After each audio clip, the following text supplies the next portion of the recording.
যাদের মা বাবা আছে শোনো মুসলমান, আল্লাহর অর্ডার হলো মা বাবার সাথে এহসান করতেই হবে। এটা সন্তান হিসাবে আল্লাহর পক্ষ থেকে তোমার উপর দায়িত্ব। রাসূলুল্লাহ বলেছেন, রিদার রাব্বি রিদাল ওয়ালিদাইন ওয়া সাখাতুর রাব্বি ফি সাখাতিল ওয়ালিদাইন। তুমি আল্লাহকে খুশি করতে যদি চাও, শোনো, মা বাবার সন্তুষ্টির উপর আল্লাহর সন্তুষ্টি নির্ভর করে।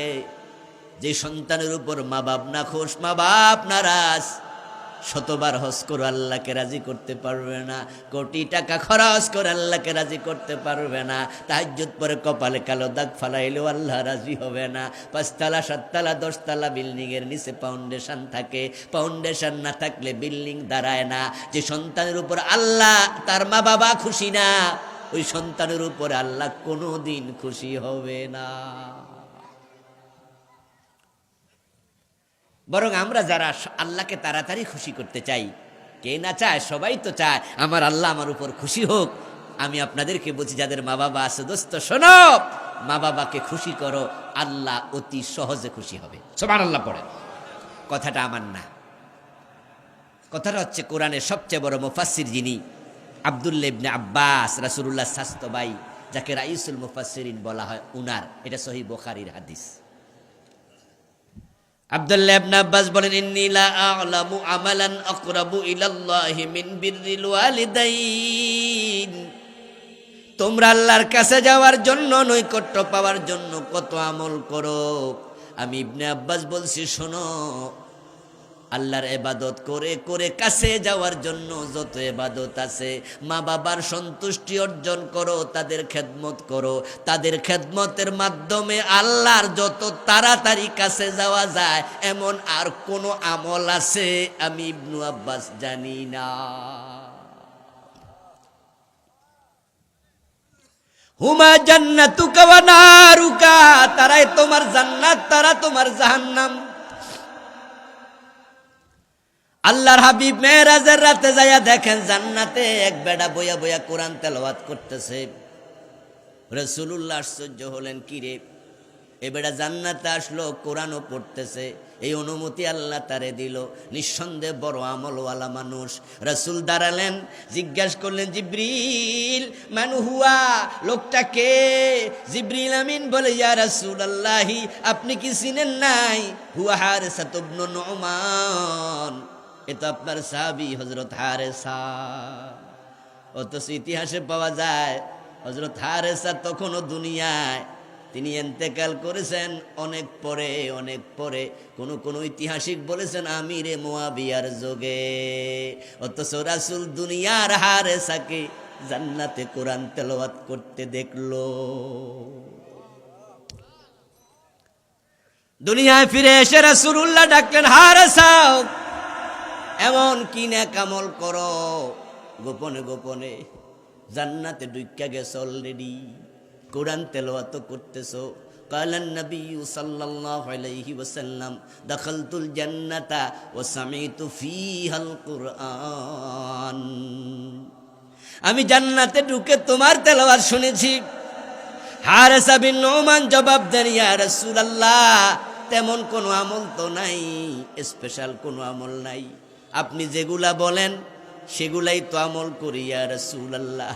তবে একটা আমল আমার অতিরিক্ত আছে, যেটা সবার নাই, সেটা হলো আমার একজন বুড়া মা আছে, আমার মা নিজ হাতে খাইতে পারে না, এত বুড়া। আমি আমার মারে আমার হাতে খাওয়াই, মারে না খাওয়াইয়া আমি হারেসা খাই না। প্রিয় নবীর সাথে হারেসা বিন নুমানের গল্প হচ্ছে, কথা হচ্ছে। এর মাঝে কয়েকজন সাহাবী রাসূলুল্লাহর কাছে এসে তারাও বলল, হুজুর আমরাও সাক্ষী দিচ্ছি, কানা আবাররান নাস বি উম্মিহি, মানুষের মাঝে যত লোক আমরা দেখেছি মায়ের সাথে ভালো ব্যবহার করে, হারেসা বিন নুমান তাদের মাঝে সবার সেরা। ইয়াগসিলুহা বিয়াদিহি ওয়া ইউতইমুহা বিয়াদিহি ওয়া ইয়াফলি রাসাহা বিয়াদিহি। ও রাসূল, আমরা সাক্ষী দিচ্ছি, আমরাও জানি হারেসা মাকে শুধু খাওয়াইয়া দেয় না, মা বুড়া তাই গোসলটাও হারেসা করাইয়া দেয়, মায়ের মাথার চুলগুলো আশ্রয়া দেয়, মায়ের গায়ে তেল মেখে দেয়। মার প্রতি এত ভালো আচরণ সে করে যেটা সচরাচর মানুষ করে না। প্রিয় নবীজি একটুকু শুনেই 3 বার বললেন কাযালিকামুল বিররু কাযালিকুমুল বিররু কাযালিকুমুল বীর। বুঝে ফেলেছি রে হারেসা, এটাই বিররুল ওয়ালিদাইন। মায়ের দোয়ার কারণে দুনিয়ায় থাকতে জান্নাত পেয়ে গেছো।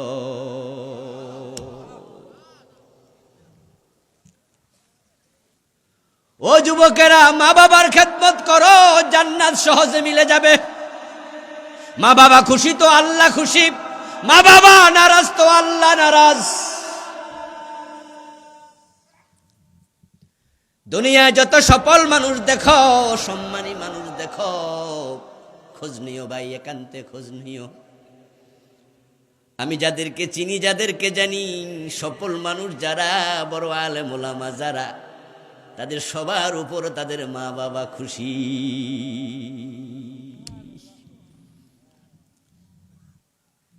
আর যাদের উপর মা বাবা নারাজ, তোমার কপাল পোড়া, তোমার কপাল পোড়া, তোমার কপাল পোড়া।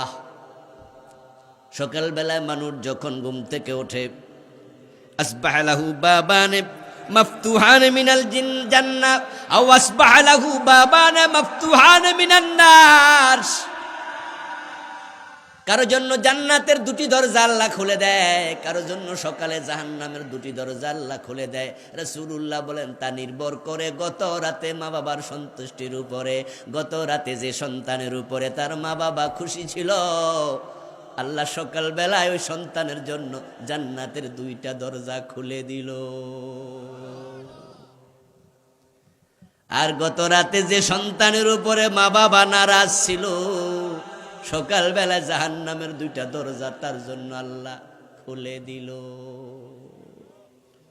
বউয়ের কথা শুই না মায়ের সাথে ঝগড়া করছে গত রাতে, বউয়ের কথা শুই না বাবার সাথে ঝগড়া করছে, এমন কিছু হতবাগা যুবক আছে না নাই? তোমার জন্য জাহান্নামের দরজা খুলে যাবে। সাবধান, সাবধান, সাবধান।